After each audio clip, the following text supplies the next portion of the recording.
2.5 లక్షల కోట్లు పెట్టుబడి తీసుకురాగలిగారు ఆయన ఈరోజు.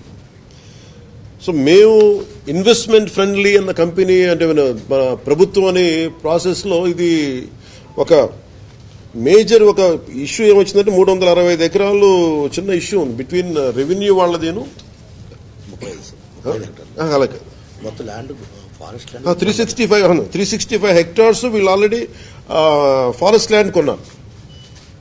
సెంట్రల్ గవర్నమెంట్ పర్మిషన్ ఇచ్చింది. 365 హెక్టార్లు ఫారెస్ట్ ల్యాండ్ కొంటే దానికి నేను మొన్న రివ్యూలన్నీ చూస్తున్నప్పుడు ఫారెస్ట్ డిపార్ట్మెంట్ రివ్యూస్ చూస్తున్నప్పుడు కూడా దానికి అంటే మనం ఉదాహరణకి ఒక ప్రాజెక్ట్ కోసం నేను ఎక్కువ సంతకాలు పెట్టేది ఫారెస్ట్ డిపార్ట్మెంట్లో ఫారెస్ట్ గుండా మన పైప్ లైన్లు వేయాలన్నా మన ఇరిగేషన్ ఏదైనా పైప్స్ వేయాలన్నా లేదంటే ఎలక్ట్రిసిటీ వేయాలన్నా ఫారెస్ట్ డిపార్ట్మెంట్ పర్మిషన్ ఇవ్వాలి. సో ఎక్కువ సంతకాలు దాంట్లో ఉంటాయి. ఒకసారి ఇంక్లూడింగ్ గవర్నమెంట్ డిపార్ట్మెంట్ ఏదైనా సరే నేను ఒక 2 ఎకరాలు మేము ఒక చిన్నపాటి ఒక అడుగు తీసుకున్నా కానీ ఇంకో అడుగు వేరే చోట ఇవ్వాలి. ఇది చాలా ప్రత్యేకించి ఉంటుంది. అంటే కాంపెన్సేటరీ యాక్ట్ ఉంటుంది. అంటే మీరు ఒక ఎకరం ఫారెస్ట్ని మేము మీకు పబ్లిక్ అవసరాలకు కానీ పారిశ్రామిక అవసరాలకు కానీ మనం ఇస్తే ఎగ్జాక్ట్ ఇంకొక 1 ఏకర్ ఫారెస్ట్ కొని ఇవ్వాలి ఇక్కడ. సో వీళ్ళు ప్రత్యేకించి 365 హెక్టార్ల ఫారెస్ట్ అవసరం ఉందనేది కేంద్ర ప్రభుత్వానికి తెలియజేసినప్పుడు ఇవన్నీ స్టేట్ల పరివ్యూ కింద రావు. ఇది కేంద్ర ప్రభుత్వం ఇవ్వాల్సినవి ఇవన్నీ.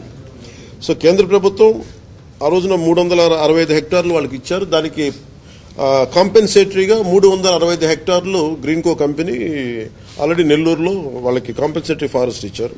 అది 36 కోట్లు పెట్టుబడి పెట్టి ఖర్చు పెట్టి వాళ్ళకి ఇచ్చేసారు. ల్యాండ్తో పాటు ఇంకా అదనంగా అంటే ఫారెస్టేషన్ కోసం మళ్ళీ ఒక 36 కోట్లు అదనంగా ఇచ్చారు. ఇదొకటి ఉంది.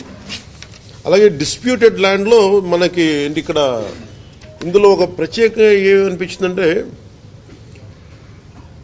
రెవెన్యూ డిపార్ట్మెంట్ 45 హెక్టార్లు ఇది ఇష్యూ ఏముందంటే ఫారెస్ట్ డిపార్ట్మెంట్కి రెవెన్యూ డిపార్ట్మెంట్కి చిన్న ఇష్యూ ఉంది. ఈ 45 హెక్టార్లు ఇది రెవెన్యూ డిపార్ట్మెంట్ అని చెప్పేసి రెవెన్యూ వాళ్ళ దగ్గర ఉంది. ఈ దీంట్లో మొత్తం అప్పుడు ప్రభుత్వం ఇచ్చేసినప్పుడు మొత్తం సవ్యంగా ఇచ్చేశారు. 45 హెక్టార్లు ఇచ్చేశారు భూమి.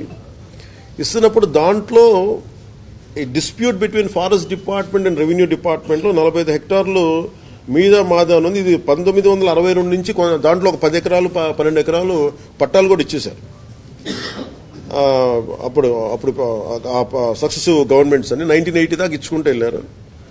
దీంట్లో వైలేషన్ ఉంది లేదు 45 హెక్టార్లు డిస్ప్యూటెడ్ ఆల్రెడీ వాళ్ళు ఇచ్చేశారు. మన రెవెన్యూ శాఖ ఇచ్చేసింది. మిగిలిన 11 ఎకరాలు 49 సెంట్లు మటుకు రైతుల దగ్గర తీసుకున్నారు. అది ఈ ఇది వర్క్ స్టార్ట్ చేసేటప్పుడు ఇది ప్యూర్లీ రెవెన్యూ ల్యాండ్ కింద ఉంది, ఫారెస్ట్ ల్యాండ్ కాదనేది. ఈ పని చేసేటప్పుడు ఇది డిస్ప్యూట్ బయటకు వచ్చింది. అది నేను ఛార్జ్ తీసుకున్నప్పుడు నా దృష్టి నేను అప్పటి నుంచి దీని మీద మాట్లాడుతూ ఉంటే